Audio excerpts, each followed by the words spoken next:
Hey guys, welcome to another sophisticated Saturday YouTube episode. So, the challenge here that you need to find the solution to is I had a virtual help visit with a couple. Here is the situation. They have got a rather large portfolio, 30 odd properties with one lender. Now, I've talked about this before, but I'll reiterate now, that is poor portfolio planning, really poor, because if that lender changes their criteria, if that lender goes under, if it gets bought by someone else, if it becomes a unfavorable lender, you're stuck with them. Much better to be with a plethora of lenders so that you've got some stability. But nevertheless, they did this. They bought these properties over 25 years ago, but they bought them largely in the northeast and have seen very little capital growth. A bit, but they've refinanced. So they've refinanced at 85% loan to value, and they're basically now at 100% loan to value. So they've got no equity. We're talking £50,000 houses, £60,000 houses, so cheap houses basically, and hard ones to rely on capital growth. And so, but very good cash flow, very good cash flow from them. They have got savings, they've got a pension pot, and they've been selling off these properties and using their own savings to top up the negative equity that some of them are selling at in order to get rid of them. So they've got rid of 20 in that manner, so open market sales, few auction sales, but they've got 10 more. They've only got a few months, I think they've got 4 months before their current mortgages expire. And they have come to us, my business partner and I, and said, please can you help us with these last 10 properties? We'd like to just be done with them. They're in their 70s, this couple. They didn't want to be landlords in their retirement. Their portfolio was supposed to help them to retire. And in a way it has. It's given them a fantastic cash flow, absolutely awesome cash flow over the 25 years, because they're in the northeast. These properties are making a lot of money every month.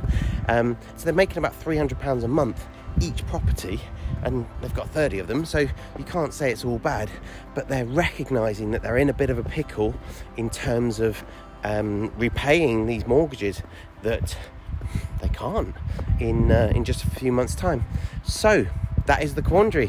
What would you do? How would you help them? There's around £250, £300 a month net positive cash flow every month on each of the 10 properties.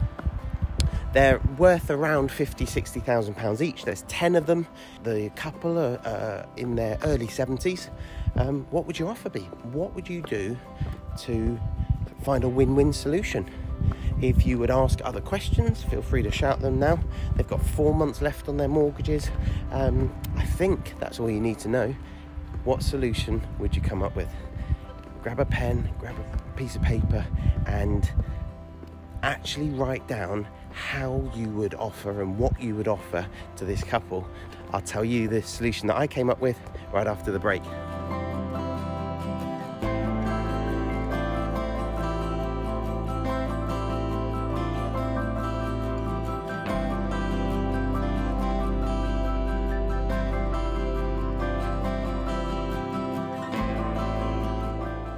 I offered them to go 50-50 on the cash flow, for us to exchange contracts now. So we're going to exchange on all 10 at today's prices. So we know that today's prices, the £50,000-£60,000 will cover the mortgages. The mortgages are the same amount. So we're going to have the completion amount or the purchase price at the value of the mortgage. We're going to take control of the properties now and take responsibility for the properties. And we're going to go 50-50 with the vendors on the cash flow. So what that means is they're going to get an income moving forwards of 150 or so pounds, 125, 150 pounds every single month, which is pretty good per property. Bearing in mind there's 10 of these, and we're going to get the same, so pretty good for us.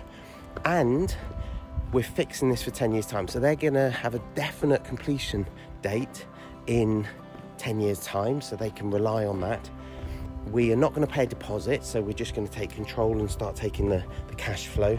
And we are exchanging contracts. Now, the reason we're exchanging contracts is because we're then going to go to the lender and say to the lender, you need, now this isn't guaranteed, you need to extend these mortgages to enable this couple to repay you, because the alternative is the lender repossesses them and probably takes a 25% hit on these properties. Well, 25% over 10 properties is a lot, because we've offered to buy them from them at 75%. That's probably what they'll sell for at auction. That's a lot of money. In fact, we've worked it out. We think it's in the region of £250,000 that the lender would have to write off. So what we're going to say to them is, look, we have this agreement. It's an exchange with delay completion. The buyers are Flegg from Ethical Property Partners, and we are guaranteeing to pay the mortgage for the 10 years. We're guaranteeing to buy the properties from you at the redemption figures. Are you happy with that? And we think that the lender will go for that.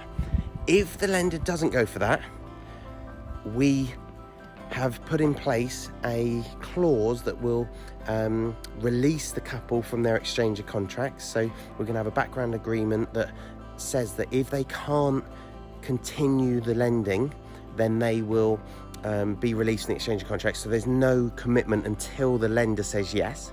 And secondly, we've also said that we'll buy them at 75% if they are able to negotiate that with the lender. So if the lender says, no, you have to buy now, you have to sell now rather, but we're happy for you to sell at a discount, because we've negotiated that before with lenders where we've said, look, we've got a buyer, but it's below the redemption figure. Are you happy to swallow a discount? Then we've got first refusal, if you like, at 75% of today's values. So we've kind of got a few bites of the cherry. Jot down in the comments any questions that you have, and hopefully that's given you a little insight into a real transaction that we have right now. I will let you know if they say yes. I think they will, because I think it's a really good win-win solution. Until next time, happy investing.